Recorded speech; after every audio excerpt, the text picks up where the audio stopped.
Quero te convidar a abrir a sua Bíblia na primeira carta que o apóstolo Pedro escreveu. Nós vamos ler, queridos, no capítulo 2, do versículo 13 ao versículo 17. Primeira carta que Pedro escreveu no capítulo 2. Nós vamos ler, irmãos, do versículo 13 ao versículo 17. E se você ainda não reparou, estou pregando em sequência o texto. Num método de pregação chamado Lectio Continua, ou pregação consecutiva, que é inclusive o tema da minha dissertação de mestrado, que, se Deus quiser, até o meio do ano eu termino. Primeira carta de Pedro, capítulo 2. Nós vamos ler, queridos, do versículo 13 ao versículo de número 17, onde a palavra do Senhor diz assim: por causa do Senhor, estejam sujeitos a toda instituição humana, quer seja ao rei como soberano, quer seja às autoridades como enviadas por ele, tanto para o castigo dos malfeitores, como para o louvor dos que praticam o bem. Porque assim é a vontade de Deus, que pela prática do bem, vocês silenciem a ignorância dos insensatos, como pessoas livres que são. Não usem a liberdade como desculpa para fazer o mal. Pelo contrário, vivam como servos de Deus. Tratem todos com honra. Amem os irmãos na fé. Temam a Deus e honrem o rei. Vamos orar? Deus, em nome de Jesus, nós te louvamos pela tua palavra e nesse momento nós pedimos para que o Senhor fale ao nosso coração, que nós sejamos edificados, transformados, impactados e que tudo em nós mude por causa da operação do teu Santo Espírito através da pregação da palavra. Opera, Deus, nas nossas vidas, age com graça, poder, abre o nosso entendimento, ilumina a nossa compreensão, para que nós possamos entender o Senhor que fala conosco, ilumina o nosso coração, para que a nossa vida e a prática da nossa vida seja transformada pelo poder da tua palavra. Age em nós, opera em nós, é o que nós te pedimos em nome e para a glória do Senhor Jesus. Amém. Há uns 20 anos atrás, mais ou menos, queridos, era bem comum nós falarmos a respeito de santidade. Hoje, por causa da má compreensão a respeito do termo, nós temos ouvido bem menos, e eu diria até que, de uma certa forma, o termo até caiu em desuso, de tão batido que foi esse tema, ou essa fala, ou esta palavra há uns tempos atrás. E eu diria que isso se dá especialmente porque muitos dos crentes não sabiam nem direito o que se referia ou o que era de fato uma vida de santidade. Por causa disso, é bastante provável que alguns ainda associem a santidade com algo meramente interior, com algo que acontece dentro da gente. E ainda que isso seja parcialmente verdade, ainda que seja verdade que a santidade começa no nosso coração, é impossível, irmãos, viver uma santidade do coração sem que essa realidade seja transferida para a vida prática. Alguns, há uns tempos atrás, avançavam um pouco mais, porque entendiam, sim, que a santidade precisava se manifestar na prática. Eu lembro que alguns líderes perguntavam para os adolescentes se eles estavam vivendo em santidade, para saber especificamente se eles estavam ficando com alguém. E eu lembro que eles diziam que estavam vivendo em santidade, porque não estavam ficando com ninguém. O problema é que falavam palavrão à torto e à direito, mentiam aos pais, enganavam os seus professores, bebiam e fumavam, mas porque eles não ficavam com ninguém, estavam vivendo em santidade. O que esses irmãos não percebiam é que a santidade precisa ser demonstrada na prática, sim, é verdade. mas ela precisa ser vivida em todas as áreas da nossa vida.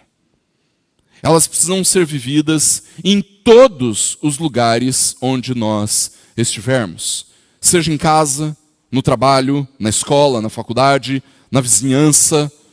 Em todos os lugares, a igreja precisa sim manifestar a sua santidade em obediência ao Senhor Deus, que é santo. E porque Ele é santo, nós somos chamados para sermos santos. E é justamente sobre isso, irmãos, que eu quero falar com os irmãos nessa noite. Sobre a santidade da igreja, fora da igreja. Na época em que o apóstolo Pedro escreve esta carta, queridos, era muito comum que os cristãos estivessem sendo perseguidos por causa da sua fé em Jesus. E isso acontecia exatamente porque a aristocracia romana via as novas religiões como um risco para o estilo de vida do império. Qualquer novo, entre aspas, grupo, seja religioso, seja político que aparecia, era visto como um grupo antitradicional. E por causa disso, potenciais ameaças ao estilo de vida do Império Romano, da cultura greco-romana. Por causa disso, queridos, muitos cristãos passaram a ser perseguidos pelas autoridades romanas e, em muitos casos, os crentes tiveram que fugir das suas casas, fugir da vida comum das famílias, para poder, pelo menos, sobreviver. E, obviamente, queridos, esses cristãos experimentavam de um grande sofrimento por estarem longe de casa, longe da sua família, longe do seu trabalho, lutando para sobreviver nos lugares mais distantes do Império Romano. E justamente por causa disso, então, irmãos, o apóstolo Pedro escreve a sua primeira carta, para encorajar os cristãos que enfrentavam perseguições e que eram injustiçados pelos não cristãos que viviam à sua volta. E é justamente por isso, queridos, que nessa carta Pedro estabelece as bases teológicas, as bases da verdade, através das quais os crentes podem enfrentar o sofrimento e a perseguição. A verdade, queridos, é que todos nós sofremos com as perseguições, todos nós sofremos com as calúnias daqueles que não creem em Jesus. E por causa disso nos acusam de um tanto de coisas, nos acusam de um tanto de pensamentos que nem fazem parte daquilo que nós cremos, nem fazem parte daquilo que nós procuramos viver. E mesmo assim somos acusados, somos caluniados, somos perseguidos. O apóstolo Pedro, por causa disso, nos diz quais são as verdades de Deus através das quais os cristãos podem se basear para superar as injustiças, as perseguições, as calúnias e o sofrimento. A primeira delas é o fato de que Deus em Cristo nos regenerou para uma viva esperança. Irmãos, nós não vivemos mais na esperança de uma vida melhor aqui, neste mundo. Nós vivemos na esperança da realidade celestial. Enquanto nós vivermos achando que um dia as coisas vão melhorar, então, irmãos, nós vamos acumular frustrações atrás de frustrações, decepções atrás de decepções, e isso vai fazer com que, de fato, nós percamos a esperança, uma esperança maior, a esperança da glória. A segunda verdade que Pedro estabelece na sua carta é o fato de que para nós, o Senhor Jesus é o alvo do nosso maior amor. Lá no início desta carta, o apóstolo Pedro diz: esse Jesus, ao qual vocês não viram, mas vocês creem nele e vocês o amam e vocês exultam nele com uma alegria indizível, porque Jesus é o alvo do nosso maior amor. Não são as coisas e os prazeres deste mundo, mas o Senhor, no Senhor, o nosso coração está focado.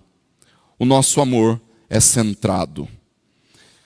E a terceira verdade que o apóstolo Pedro demonstra nessa carta, para nos fazer superar as perseguições, enfrentar as perseguições e superar o sofrimento, é o fato de que Deus nos inseriu na igreja como pedras vivas, para que nós possamos formar a casa do Espírito, a casa espiritual. Diante dessas três verdades, queridos, nós somos encorajados a encararmos o sofrimento. Acontece, irmãos, que estas três verdades precisam nos conduzir a uma vida santa.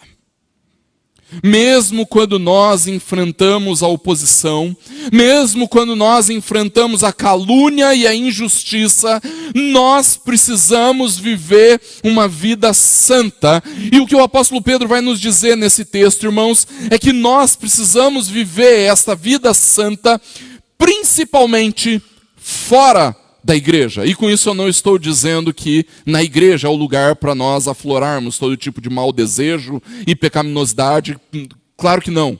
No entanto, nós também precisamos expressar a nossa santidade fora da igreja. Por isso, viver a santidade da igreja fora da igreja precisa ser para nós uma prioridade, irmãos. Porque, em primeiro lugar, a santidade da igreja conduz à obediência civil. Durante a pandemia, irmãos, nós ouvimos falar muito sobre a tal da desobediência civil.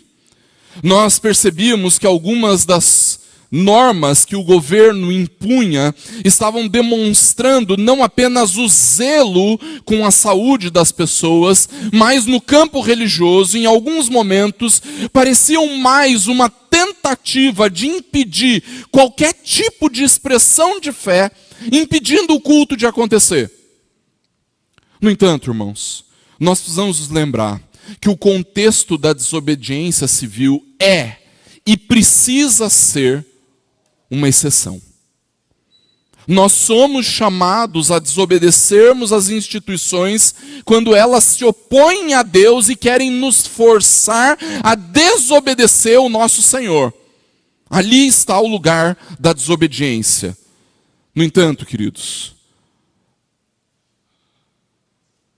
nós podemos pensar e entender que nós somos chamados para vivermos a santidade vivendo em obediência civil. E isso porque a Bíblia nos ordena muito mais a obediência do que a desobediência. Nós vivemos, irmãos, a santidade quando nós nos submetemos às autoridades que são instituídas por Deus.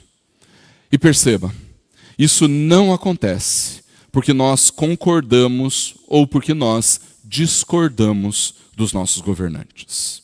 Na verdade, irmãos, a obediência civil depende muito mais da nossa compreensão, de uma compreensão profunda a respeito de quem Deus é, na sua soberania e na sua providência. Irmãos, a atitude mais fácil e natural para tomarmos a respeito de um governo do qual nós não concordamos é nos insurgirmos contra ele.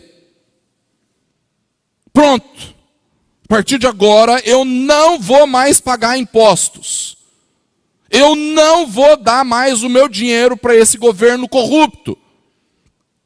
No entanto, irmãos, perceba que não é isso que o apóstolo Pedro nos diz nos versículos 13 e 14. Ele diz: por causa do Senhor, estejam sujeitos a toda instituição humana, Quer seja o rei como soberano, quer sejam as autoridades como enviadas por ele, tanto para o castigo dos malfeitores como para o louvor dos que praticam o bem. Irmãos, a nossa obediência, a nossa sujeição ao governo não está relacionada com o quanto nós concordamos com a conduta de um governo. E veja, qualquer que seja o governante, nós sempre teremos muitas coisas para discordar. Afinal, irmãos, pensa aqui comigo. Nós temos o melhor rei, o rei mais amável, mais justo, bondoso e misericordioso que existe. Qualquer governante terreno sempre vai ser insuficiente para nós. Sempre será falho. Como é que nós podemos ficar minimamente satisfeitos com algo que sempre vai ser menor que o nosso rei? Irmãos, é impossível. No entanto, queridos, perceba onde está a nossa sujeição ao governo e às instituições governamentais. O apóstolo Pedro diz, por causa do Senhor. Por causa do Senhor. A nossa obediência ao governo e às instituições humanas está vinculada ao Senhor e ao seu governo soberano sobre o mundo em que nós vivemos. Nós nos submetemos aos governantes e às instituições humanas porque nós cremos que elas são uma demonstração da providência de Deus. No entanto, queridos, perceba que a obediência civil, ela não está vinculada apenas ao Estado e aos governantes. O apóstolo Pedro diz que nós precisamos estar sujeitos também às autoridades, às instituições humanas. Ou seja, irmãos, nós precisamos nos submetermos a toda forma de autoridade às quais nós estamos sujeitos. Sejam nossos pais, professores, empregadores, e até mesmo os líderes da igreja. Cada uma dessas instâncias, queridos, cada uma dessas instâncias de autoridade demonstram a providência e o governo de Deus sobre as nossas vidas. Uma vez, queridos, eu estava conversando com um pai que dizia que o seu filho tinha muita dificuldade para obedecê-lo. Ele já tinha feito de tudo. Já tinha conversado, já tinha batido, já tinha castigado, já tinha feito de tudo. E o menino mesmo, na adolescência, não obedecia aos pais de jeito nenhum. No entanto, esse mesmo pai contava orgulhoso que o seu filho não levava desaforo para casa e respondia até mesmo aos professores em sala de aula. Veja, irmãos, o pai encorajava a desobediência à autoridade dos professores. Mas ele ficava incomodado com o fato do filho ser desobediente a ele. O que estava em jogo não é a glória de Deus ou a desobediência. O que estava em jogo era o orgulho do pai. O que esse pai não percebia, irmãos, é que se nós não nos sujeitamos a uma autoridade, não tem como nos sujeitarmos a qualquer outra. Se eu não exijo que os meus filhos sejam submissos aos professores, aos líderes da igreja, então é impossível que o meu filho aprenda a ser obediente a mim mesmo. Irmãos, nós precisamos sim lutarmos pela retomada de uma ordem social no caos terrível que nós vivemos.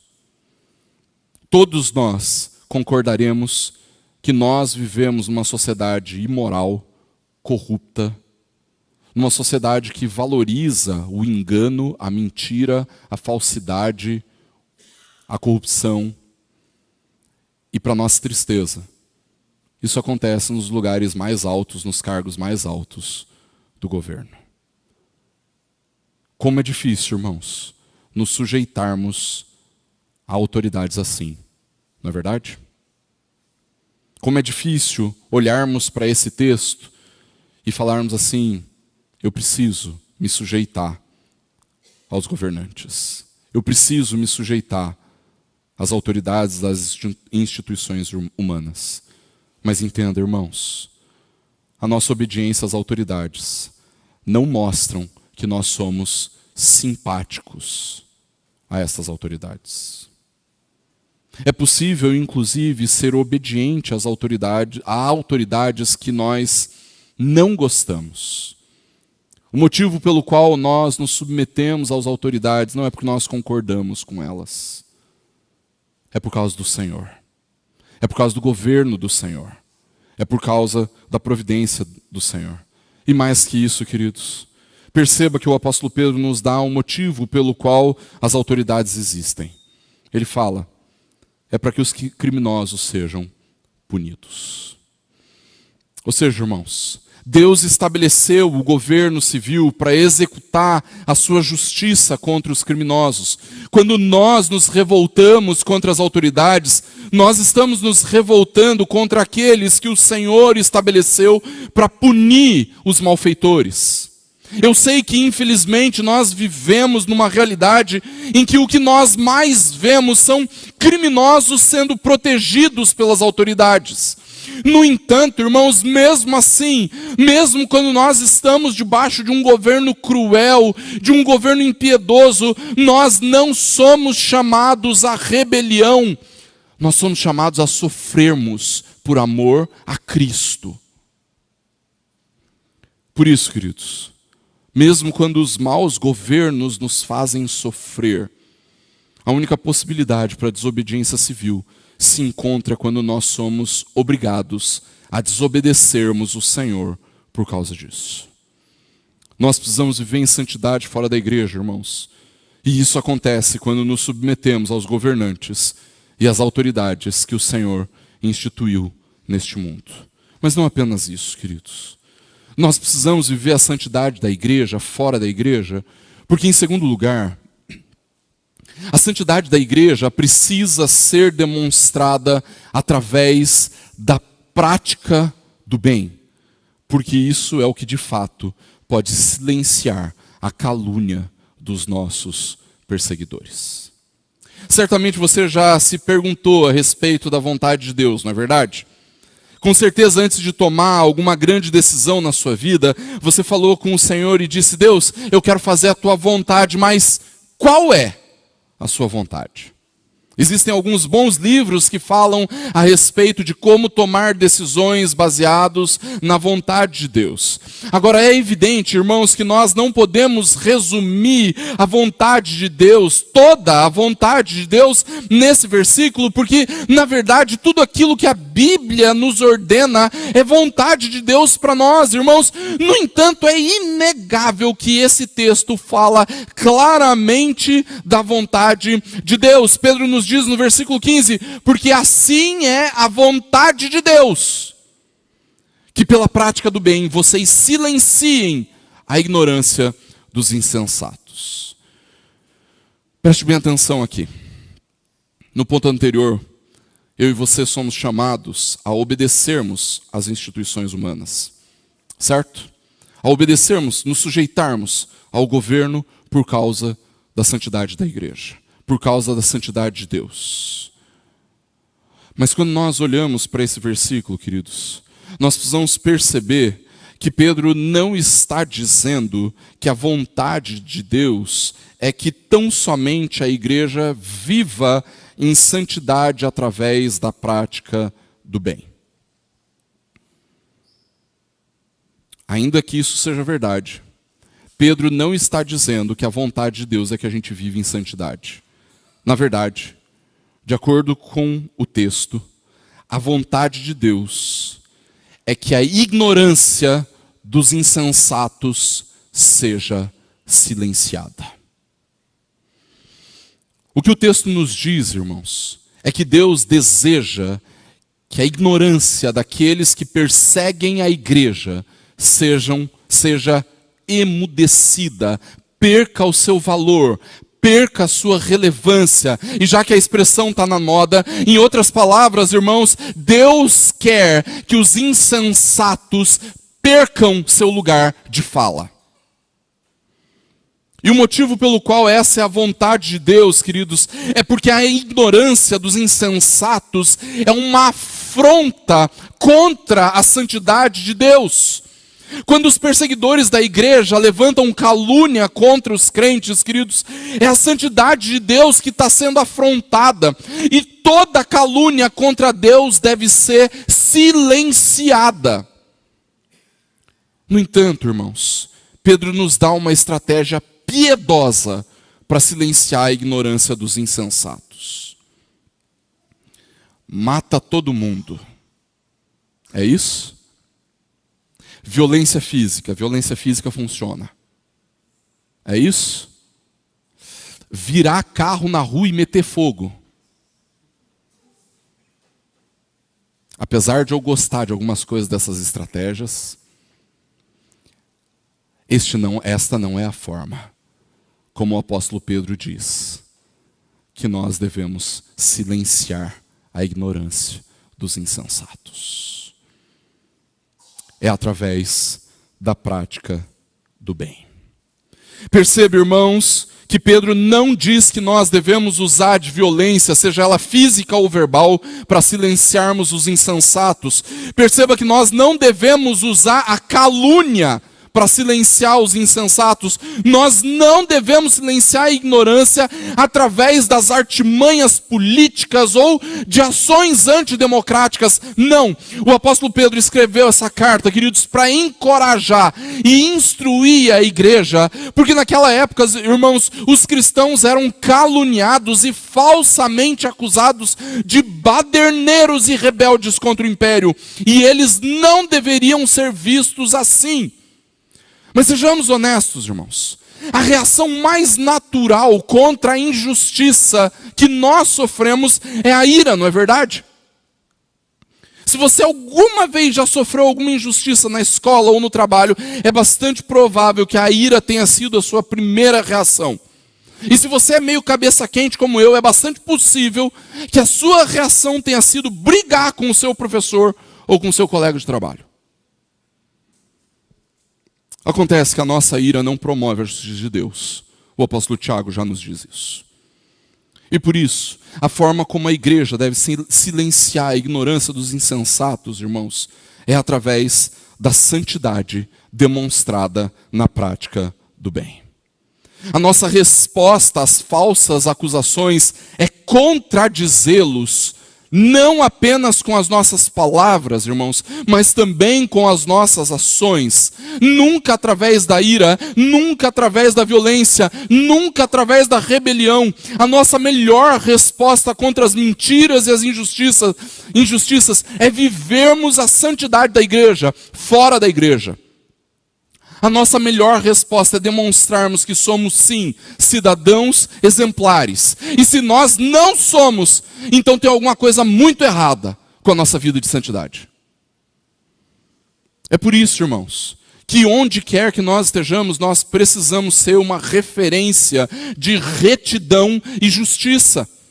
E isso se dá tanto na perspectiva geral, naquilo que se refere às instituições humanas, quanto na sua perspectiva particular, naquilo que se refere aos nossos relacionamentos, aos relacionamentos que nós temos. Ou você nunca foi acusar, nossa, mas você não é crente, não? É por isso que se você é conhecido por dar nó no seu chefe, se você oprime aqueles a quem você lidera, se você não paga as suas dívidas, então você é aquele que ajuda a propagar a ignorância dos insensatos. Percebe? Você não é aquele que está silenciando a ignorância dos insensatos. Você é aquele que ajuda a eles falarem cada vez mais. É por causa de gente como você que os não cristãos falam sobre os cristãos. Se você vive falando mal dos seus colegas de trabalho, se você engana os outros, se você é, entre aspas, simpático demais e dá abertura demais às pessoas do sexo oposto lá no seu trabalho, você é o motivo pelo qual bons cristãos têm sido caluniados e acusados falsamente. Você é quem deveria ser silenciado.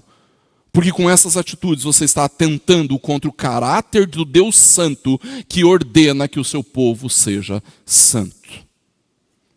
Mas se ao contrário, você é exemplo de retidão entre os seus colegas de trabalho, se a sua língua é dominada pelo Espírito e você se recusa a falar de outras pessoas, se você foge das seduções e dos enganos de uma sexualidade vazia, então saiba, é assim que nós mostramos o quanto este mundo é injusto e mente contra nós e contra o Senhor. Se você é reconhecido pela sua generosidade no trabalho, na igreja, na vida em sociedade, usando os seus recursos para abençoar e edificar outras pessoas, se você se dispõe a ensinar uma função a alguém, mesmo que isso não seja responsabilidade sua, se você é amável com seus colegas de trabalho, então você está dizendo a este mundo o quão insensatos são aqueles que não temem o Senhor. Você escancara a tolice, a ignorância, a calúnia, a mentira que depõe contra a glória de Deus. Por isso, queridos, viver a santidade da igreja, fora da igreja, precisa ser uma prioridade para nós. E nós só podemos viver todas essas coisas porque, em último lugar, a liberdade da santidade nos conduz ao serviço. Um dos valores mais importantes da nossa sociedade, irmãos, é o conceito de liberdade. Ser livre é uma das virtudes mais valorizadas na nossa cultura e nós podemos perceber isso, irmãos, quando nós pensamos naquilo que sentimos, quando nós ouvimos notícias sobre pessoas que em pleno século XXI trabalham em condições análogas à escravidão. Quando você ouve notícias assim, isso não causa uma revolta no seu coração? Não causa um constrangimento? Não dá raiva de saber que tem gente que ainda trabalha em condições terríveis? Certamente, queridos, a escravidão, apesar de comum, foi uma das práticas mais horrendas da história da humanidade. Forçar alguém a trabalhar em benefício de outras pessoas, sem que seja devidamente recompensado e sofrendo humilhações constantes, causa uma justa revolta no nosso coração, não é mesmo? Existe, inclusive, irmãos, um movimento muito atuante de investigação sobre as grandes marcas, as grandes empresas a respeito disso, mundo afora. E, irmãos, é inevitável que essas empresas sofram não apenas sanções legais, mas até mesmo boicote por parte dos consumidores, quando se descobre que elas têm mão de obra escrava ou análoga à escravidão. O ideal da liberdade é um dos grandes valores das sociedades dos séculos 20 e 21. No entanto, queridos, o conceito de liberdade é algo bastante relativo, não é mesmo? Se nós perguntarmos para um jovem inconsequente o que é liberdade, ele vai dizer que liberdade é poder fazer tudo o que ele quiser, no auge dos seus 18 anos de idade. Achando que sabe tudo da vida. Com todo respeito aos meus irmãos que têm 18 anos de idade. Se nós perguntarmos para o idoso que está doente numa cama, sem poder se levantar, o que é a liberdade, ele vai dizer que liberdade é poder ir ao banheiro sozinho. Não é verdade? Para alguns, queridos, ser livre é ter a sua carteira de trabalho assinada e o salário pingando todo mês. Para outros, ser livre é poder não depender de ninguém para se sustentar. Liberdade, queridos, é um conceito extremamente relativo, de acordo com a filosofia e a sociologia. Para alguns, mesmo com toda essa liberdade, nunca na história da humanidade nós nos vimos tão presos, tão escravos. Sabe por quê, queridos? Porque mesmo com toda essa relatividade de conceitos, certamente, dificilmente alguém diria que liberdade é servir outras pessoas. não é mesmo? Acontece, queridos, que esse é exatamente o conceito da palavra de Deus. Liberdade é ser livre para servir.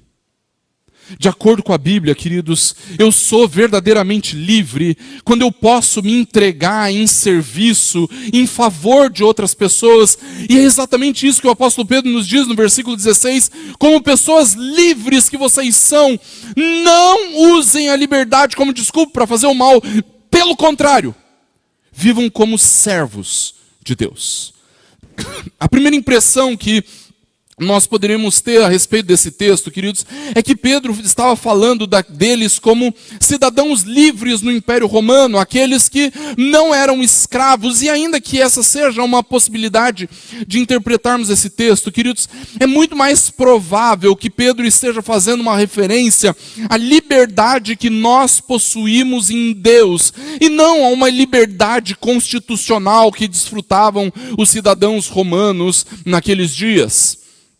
E o motivo pelo qual nós podemos entender isso, irmãos, é porque muitos daqueles a quem Pedro escreve não eram exatamente cidadãos romanos que desfrutavam dos privilégios dessas condições. Ao contrário, irmãos, eles eram peregrinos e forasteiros, gente que tinha sido expulsa e perseguida por conta da sua fé. Mas isso não fazia com que eles perdessem a liberdade que possuíam em Deus. Na verdade, Pedro enfatiza, é por causa da liberdade de vocês que eu posso instruir vocês a algo extraordinário, a liberdade para servir. Perceba que a primeira coisa que o apóstolo Pedro faz questão de dizer, irmãos, é que liberdade não é o mesmo que libertinagem. Ter liberdade não é ceder à licenciosidade, como se a nossa liberdade pudesse nos dar desculpa para fazermos aquilo que nós bem entendermos. Ao contrário, a liberdade não deve ser uma desculpa para fazer o mal. Perceba que esse conceito glorioso de liberdade, irmãos, perpassa por toda a Bíblia, principalmente o Novo Testamento, a ideia de que nós somos livres para fazer tudo o que quisermos. Percebeu? Somos livres para fazer tudo o que quisermos. No entanto, somos livres para percebermos que nem tudo aquilo que nós queremos é bom para nós. A verdade, queridos, é que quando nós vemos a opressão dos desejos carnais comandando a sociedade onde nós vivemos e até mesmo comandando os nossos corações, muitas vezes, nós entendemos a grandeza da liberdade que nós temos em Deus. Essa liberdade para a qual Deus nos libertou, queridos, nos mostra que nós não somos mais escravos, nem mesmo da nossa própria vontade. E sejamos honestos, queridos, uma das piores coisas dessa vida é não conseguir se ver livre dos seus próprios desejos. É só você perceber a escravidão dos vícios, por exemplo. Alguém que é viciado em drogas, ou então em álcool, ou na pornografia, ou na mentira, é alguém que vive uma vida desgraçada. Sabe o quanto os seus desejos desordenados fazem mal, e mesmo assim não conseguem se libertar. Na verdade, irmãos, não permanecer algemados aos nossos desejos e poder suprimir a tirania dos prazeres momentâneos, servindo aos outros e abrindo mão dos nossos prazeres, isso é a verdadeira liberdade. O que a Bíblia ensina, irmãos, é que ser livre não é poder realizar a sua própria vontade. Ser livre é poder abrir mão dos desejos pessoais em favor de outras pessoas. É por isso que Pedro nos diz, sejam livres, vivendo como servos. Não existe ninguém mais livre do que o servo que de boa vontade vive como servo. Ninguém pode escravizá-lo mais do que ele mesmo. Se você é livre para servir, o seu patrão não pode te escravizar. Se você é livre para servir, o governo não pode te tornar escravo. Se você é livre como servo de Deus, então os seus maus desejos não controlam os seus atos. Você é um servo que usou a sua liberdade para servir. Em Cristo, irmãos, nós somos livres das algemas do pecado. Em Cristo, irmãos, nós somos livres da ira de Deus. Irmãos, nós somos livres do poder dos homens, no sentido que as instituições humanas em si não têm poder algum sobre nós. Nós não pertencemos a elas e elas não controlam os nossos corações, não controlam as nossas vidas, não controlam o nosso destino. É por causa disso, irmãos, que nós exercemos verdadeira santidade quando nós usamos a nossa liberdade para servir o Senhor. Ninguém pode escravizar alguém que já se fez servo do Senhor. Concluindo, queridos, o apóstolo Pedro termina dizendo: tratem todos com honra, amem os irmãos na fé, temam a Deus e honrem o Rei. Nós somos chamados a viver a santidade em todas as instâncias da vida, irmãos. Na sociedade, na igreja, na nossa espiritualidade e até mesmo na nossa relação com o Estado e com os governantes. Essa santidade que é produzida no nosso interior, irmãos, precisa se manifestar na prática. E ela se manifesta quando nós não fazemos distinção de pessoas, quando nós tratamos todos com honra. A nossa honra não está destinada apenas aos ricos, a nossa honra não está destinada apenas às pessoas importantes, não está destinada apenas às autoridades. Nós honramos a todos porque são seres humanos criados à imagem de Deus. A nossa santidade é demonstrada na prática, queridos, quando nós amamos os nossos irmãos na fé.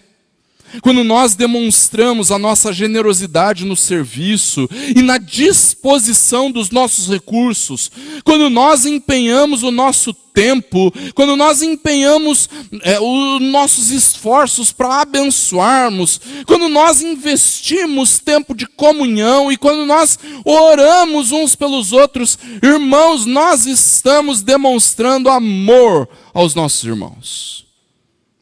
A nossa santidade é demonstrada na prática, queridos, quando o temor do Senhor transparece nas nossas ações. Quando nós seguramos a nossa língua, quando nós adoramos a Deus, quando nós nos rendemos a Ele. E por fim, a nossa santidade é demonstrada na prática, quando nós honramos os governantes, nos submetendo a eles, mesmo quando nós discordamos veementemente das suas práticas. Nós somos chamados, queridos, para vivermos a santidade da igreja, fora da igreja. Fazendo isso, seguindo aquilo que o apóstolo Pedro e o Senhor Jesus nos ordenam, então nós podemos cumprir a vontade de Deus, silenciando a ignorância dos insensatos. Que assim, queridos, o Senhor, o nosso Deus, nos abençoe. Feche seus olhos, abaixe sua cabeça, nós vamos orar.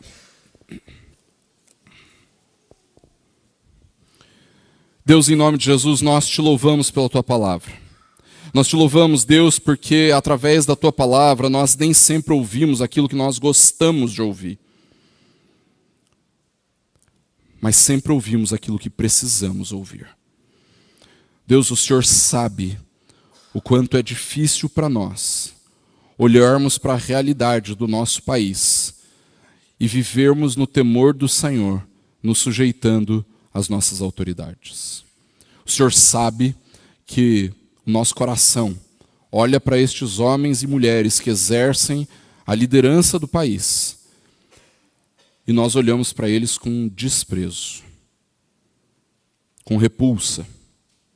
Nós olhamos para eles e nós não temos a mínima vontade de obedecermos aquilo que eles fazem, aquilo que eles dizem para fazermos.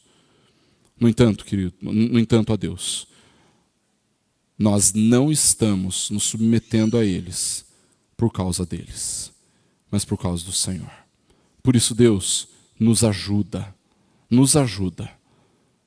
Pai, não é fácil, e o Senhor sabe muito bem, vivermos a realidade deste mundo. E muito mais, Deus, o Senhor sabe as dificuldades que nós encontramos ao sermos caluniados, ao sermos perseguidos, ao sofrermos com a injustiça por causa do Teu nome. Mas, Deus, o que nós clamamos é para que nós possamos demonstrar que tememos o Senhor através da vida de santidade. Opera, ó Deus, em nós. Age nos nossos corações, para que mesmo quando nós nos depararmos com verdades difíceis de serem digeridas, nós possamos nos submeter, em primeiro lugar, ao Senhor e à Tua verdade. Por isso, Deus, opera em nós. Fala conosco. Transforma o nosso coração. E que em todo o tempo, Deus, o Senhor nos auxilie a vivermos a verdade, não por causa dos outros, mas por causa do Senhor.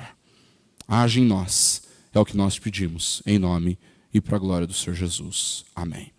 Se você pode, eu quero te convidar a ficar de pé, eu vou impetrar a bênção, e logo em seguida, queridos, nós vamos cantar o Amém.